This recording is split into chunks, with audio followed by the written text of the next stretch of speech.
Inklings are all about deceptive movement and ink management. These fresh, fashionable, and agile creatures have exceptional versatility and can switch between being aggressive or defensive very fluidly.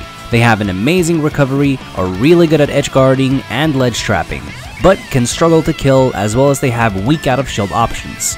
They have the best dash dance in the game that allows them to weave in and out of the opponent's range, making them really hard to space against. It also allows them to be unpredictable in their decision making. Their initial dash is not only fast, but will lower their hurtbox, allowing them to dodge a few projectiles and a ton of other moves that don't hit low to the ground. Because of this, the Inklings are amazing at whiff punishing and controlling the pace of the game. Almost any move in their arsenal that causes the opponent to get inked will use up ink from the ink tank. To refill the tank, you have to hold shield and hold B, which will lower their hurtbox, but it still makes them vulnerable, meaning you have to manage your ink flexibly, as if you run out of ink, none of their special moves will work, except your recovery. Their smashes will deal less damage and have a smaller hitbox, as well as their rapid jab won't work at all either. The more the opponent is covered in ink, the more damage they will take from all attacks. If an opponent is almost fully inked, they will take 1.5 more damage from all moves. This will indirectly increase the knockback of multi-hit moves such as up air or up smash, but it won't affect the knockback at all for single hit moves. The ink will slowly start fading from the opponent. However, the more they are inked, the longer it takes for it to start fading away. Back air is their main tool in the neutral, because of its speed, safety, and reward. The buffered aerial is not only safe on its own if spaced, but you can also double jump before you land with another back air, and hit tall opponents releasing shield, or deny all characters' jumps out of shield. Doing it towards opponents will easily cross them up, but it's easily punishable. Keep in mind that the buffered back air isn't safe on hit at starting percents till around mid percents, so at low percents you'll mostly want to space this move for simple damage, then back off. At around 60-70% it'll start to launch opponents for a tech situation, in which case you can quickly fast fall and try reading their tech option in place with a grab, or tech roll away with a grab. You can also do a back air and roller to punish a tech in place, or tech away for a potential kill. If they miss the tech, the roller won't bury them. However, now instead they'll be able to dash jab and reset you for a forward smash. If you tech roll in, however, you'll be able to escape both of these setups, unless they read this and dash back to a grab, roller the other way, or do another aerial for another tech chase setup. As for the landed aerial, it is also unsafe on hit at starting percents, unless you actually land the back air as low as you possibly can while fast falling. If you do land it as low as possible, you'll be able to combo into a forward tilt, turn around down tilt, and turn around jab. Realistically, however, you won't consistently land it this low, and so you should just weave in and out at starting percents for damage rather than forcing it too much. After around 10-15%, you'll be able to connect these much easier, and you'll also be able to connect the second back air or grab, as well as it makes tech chasing easier at mid to high percents. This low landed back air is also exceptionally safe against shield. Even if you don't space it, you'll be able to jump to avoid grabs, and even dash away from grabs. However, dash away and jump will still lose to quick aerials, up smashes, or up specials out of shield, which instead you can shield and punish. Spacing it, however, makes it a bit more beneficial, as you'll be able to shield their attempt on punishing you with aerials without risking getting grabbed. As well as you can do another back air to interrupt their aggression, and even dash away right after the spaced move, only to dash back in again and whiff punish. If it's crossed up, it'll also be beneficial, as not only can you shield, but you'll also allow yourself to safely jab to interrupt any attempted aggression out of shield. Landing this back air as low as possible is even safe against a parry, so it makes for extremely good corner pressure, as you can keep safely spacing it while landing it low and react to how they try getting back into the middle stage. Except for this, you can short hop towards the opponent for the intention of landing the back air, and if you see them jumping, you're able to double jump before you land to anti-air their full hop, or just simply full hop back air to cover full hop safely. And if you manage to catch double jumps back in, you'll be able to drag them off stage with back airs for an edge guard.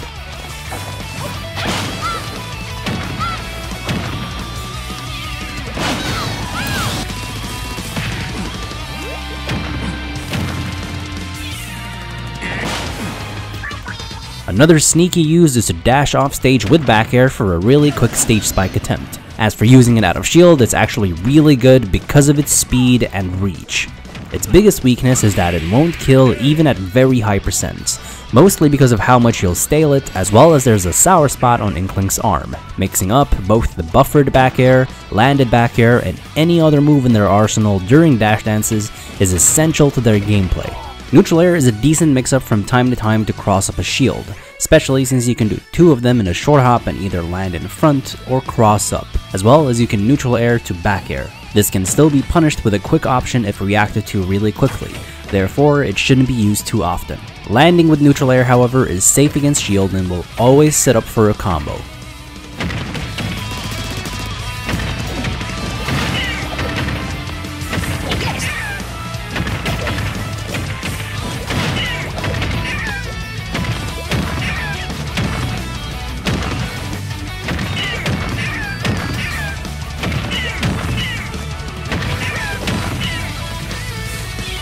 It's their fastest out of shield option, but it has very little range, so it won't counter most of the stuff.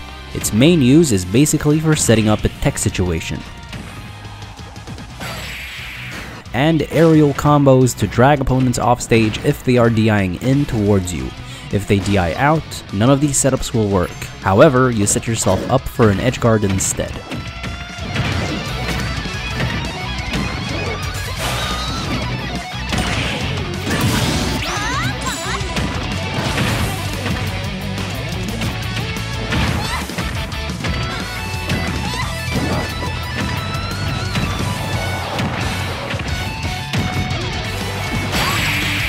It's important to remember that neutral air to neutral air is never a combo against DI away, and so you don't want to go for this most of the time. Forward air is their most powerful aerial and is best used off stage for edge guarding, especially because of the long-lasting hitbox.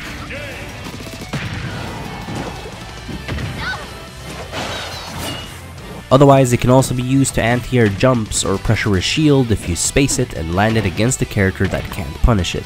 If you land and hit the sweet spot that's at their feet, it'll lead into a combo, while the sour spot that is at their legs or the late part of the move will instead force a tech situation.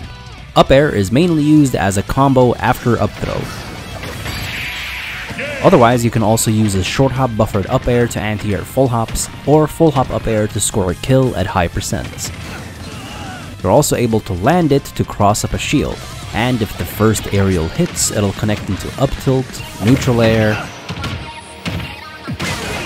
or up smash.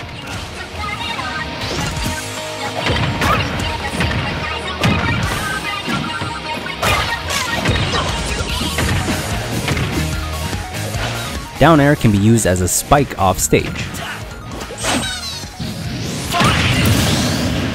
Otherwise, it can also be used against buried opponents at mid percents.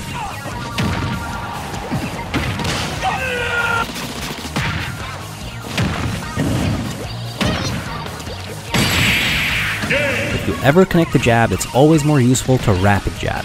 If you accidentally started hitting a shield, it's better to finish it off with the third jab as it's much less punishable. The third jab can set up for a tech chase at mid percents as well.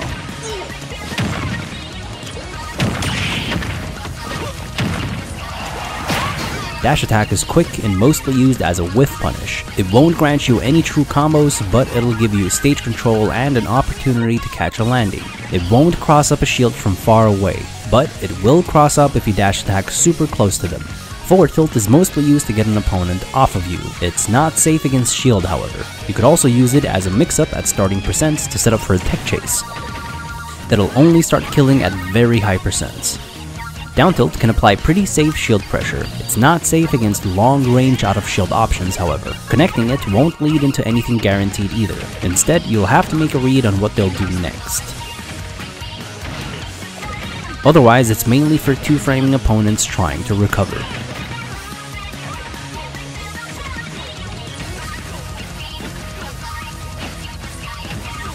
Up tilt is commonly used as a combo extender after the first hit of up air, in which case it leads into more up tilts or neutral air. Forward smash is weak at the base but gets much stronger till the tip of it. It's basically a hard punish against rolls in or jumps in.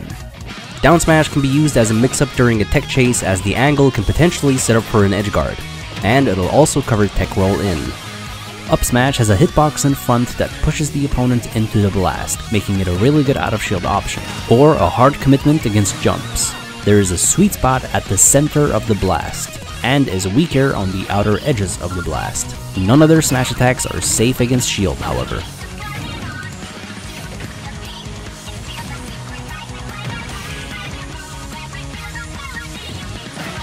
Up throw is very straightforward. Which way you DI doesn't matter. The Inkling should always be able to react where you're launched and up air, which is what you'll want to do at starting percents. At around mid percents, you can start going for full hop and then time the neutral air at the peak, into a back air or forward air. The forward air isn't true, but it can take a double jump. To get the back air, you can either jump towards them and hit them with a backwards hitbox, or turn around, then jump. At high percents, you'll want to go back to using up air. This is also where the most important part of their strategy comes to play. Almost all characters can be up thrown and killed at a specific right percentage, and is extremely important for you to try getting to work around the Inkling's weakness of struggling to kill. The timing for this input is pretty strict. You have to hold the jump button just as you up throw to buffer the first jump, then double jump in the middle of the jump at the same time as you do an up air, as well as you have to consider their DI. The exact kill percents are linked in the document in the description below. Up throwing at low percents onto a platform will always allow you to extend their starter combo, and will also put them at a worse position, where they might have to grab the ledge and deal with a ledge trap.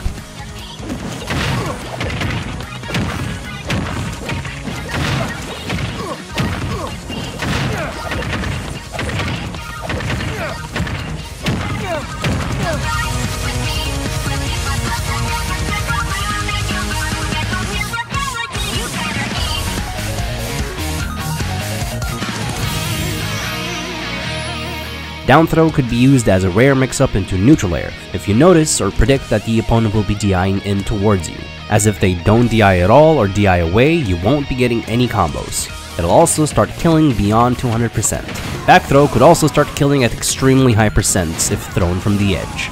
And forward throw will ink opponents, but will only set up for a potential edge guard or ledge trap.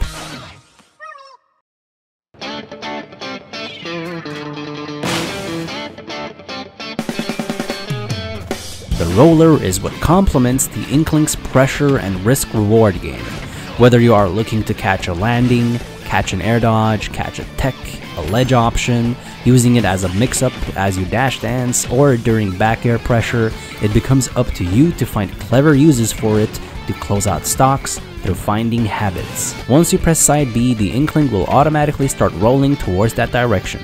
You can increase the speed by holding forward, or turn yourself around by hitting backwards. You can cancel roller after going a certain amount of distance. Holding the A button, special button, or jump button will cancel it as soon as possible. If you hit the roller too early at low percents, it won't lead into anything, and you'll need to try anti-airing as they mash out. If you hit it after rolling for half a second first, you can cancel it early with the hit, and if you hit it at low percents, you'll want to cancel it with a jump to back air. Hitting it at mid percents sets up for neutral air or down air to set up for a combo, or a tech chase. At high percents, where a smash still won't kill, you can roller back into them and try comboing into a forward air, unless they DI it away. And once you hit it and can start killing, you'll want to just hold B or A or even C stick to normally cancel it and charge either up smash or forward smash. Heavy characters won't get launched by the first hit of up smash. Against them, you'll want to be timing your up smash. While the opponent is grounded, you can tell that they are mashing with how they move as well as the dirt on top of them. When you start seeing the dust, it means that they are just about to get out. This is where you want to release the up smash, since the bury armor is much weaker at that point. You also won't bury the opponent unless you're holding forward. Same thing happens if you hit the aerial roller against grounded opponents. The aerial roller won't hit aerial opponents at all. The aerial roller is mostly used as a secondary recovery to either extend the horizontal recovery or stall the recovery. It won't really be good without the ink though. The ink on the floor will stay for a couple of seconds and will slow down opponents moving in it. And if you end up hitting a shield, you'll most likely always get punished for it.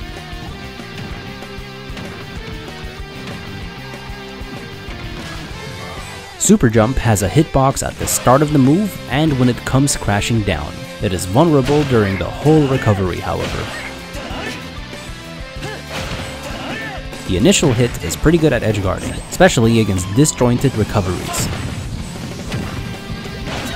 Splatter Shot will gradually cover the opponent in ink. It can be aimed up or down and has decent range. The closer you get to the stream, the more it inks, as well as it starts making you flinch, not allowing you to punish them from the ground.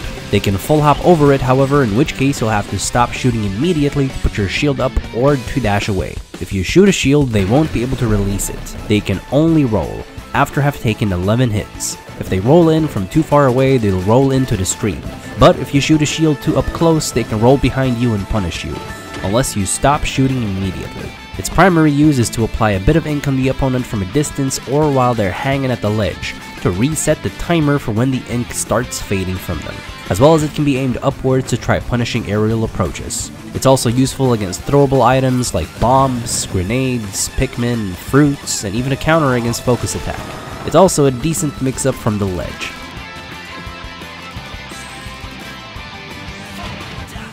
The Splat Bomb is amazing and has a ton of uses. It consumes about a fifth of your ink tank, and will not work if you don't have the ink required. By tapping down B, the Inkling will prepare a bomb and lob it in front. The longer you hold the B button, the further you'll throw the bomb. You are only able to spawn one bomb at a time. If the bomb is moving at a fast rate, it'll detect the hurt box on frame 1, but explode on frame 2. This is the main reason as to why they get launched towards you instead sometimes, because it can sometimes explode behind a target that's moving towards you. If the bomb is traveling at a slow rate, it'll detect the hurt box and bounce off the opponent, exploding at roughly frame 17. And no matter how fast it travels, if it hits a shield, it'll bounce off and explode at frame 17. If the bomb doesn't find a hurt box, it'll explode after a certain time. The longer you charge the throw, the longer it takes till it explodes on its own. Attacking the bomb doesn't really help much, but it can be reflected. These long-ranged bombs can be used as a mix-up during a dash dance against slower opponents to pressure them. Otherwise, they can also be used to snipe opponents off stage.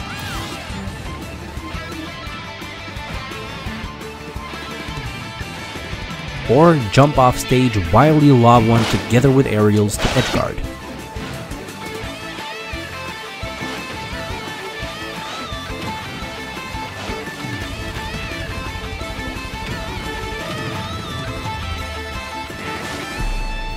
If you jump, immediately double jump and lob the bomb, you can add more pressure with neutral air or back air, while the bomb covers you. This can also be reversed.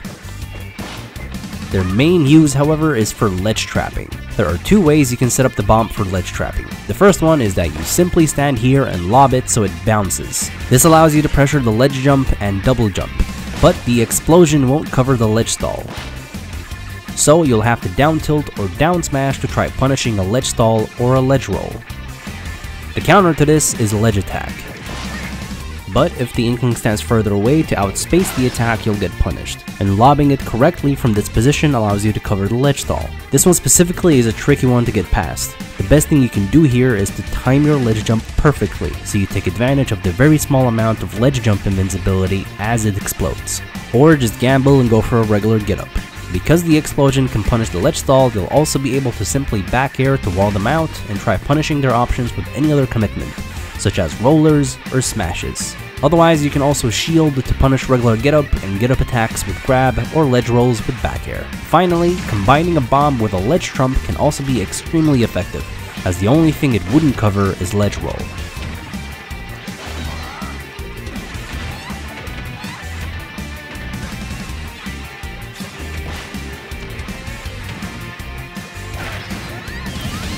If you guys enjoyed this video, then leave a like, subscribe, and share it with your friends. Also, in case you've missed it, make sure you've seen the other arts of as well. Thank you guys for watching. These videos take a lot of hard work and time to do, so if you want to support this series, I'd be very grateful if you'd make it worth it for me by supporting me on my Patreon. And for the Patreons I already have, thank you guys for all the support.